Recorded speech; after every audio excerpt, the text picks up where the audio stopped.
Just behind me, perched on that hilltop, is Carbisdale Castle.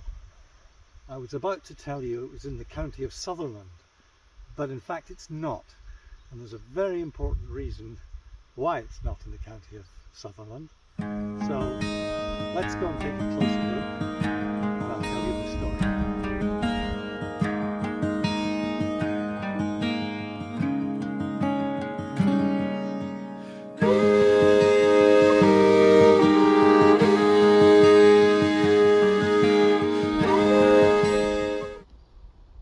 Well, unfortunately, this is about as close as I can get to the castle because it's now private property and the gates are closed. So Carbisdale Castle was built by the Duchess of Sutherland. She was married to the Duke of Sutherland, and when he died in 1892, he left his estate to her.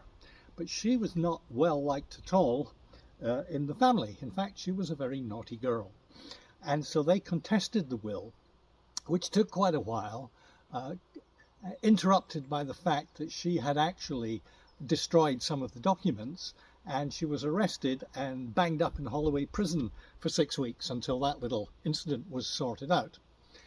Anyway, they came to a settlement eventually, and the settlement was that the estate would pay for her to build a house with all its contents on the one condition that she left the county of Sutherland. So she moved across the water and she settled here. And in 1907, she began to build this house to spite her husband's family. It was in fact sometimes referred to as the Castle of Spite. So she took from 1907, 10 years to build this.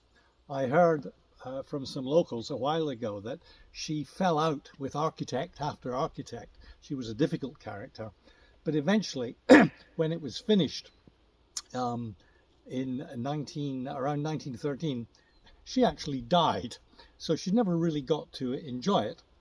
So what we have here, Carbisdale Castle, is a 40,000 square foot property which has, they say, 365 windows. At the moment it's on the market for £3.5 million, the price of a modest house in Surrey, which is fabulous. So what happened when she died? The property fell into the hands of Salveson, a Norwegian Scot, who was part of what became the Christian Salveson Shipping and Freight Company. Salveson passed it on to his heir when he died, and in the 1930s, I think around 1937, when his heir died, he gifted it to the Youth Hostel Association, which is where my association with the castle comes in. Because in the early 1970s, I stayed in this castle at least twice, possibly 3 times, when it was a youth hostel. Now, the Duchess, to spite her family, had not only built this magnificent house, she had stuffed it with antiques, with Italian marble sculptures, with paintings, and to my delight, a grand piano and a library.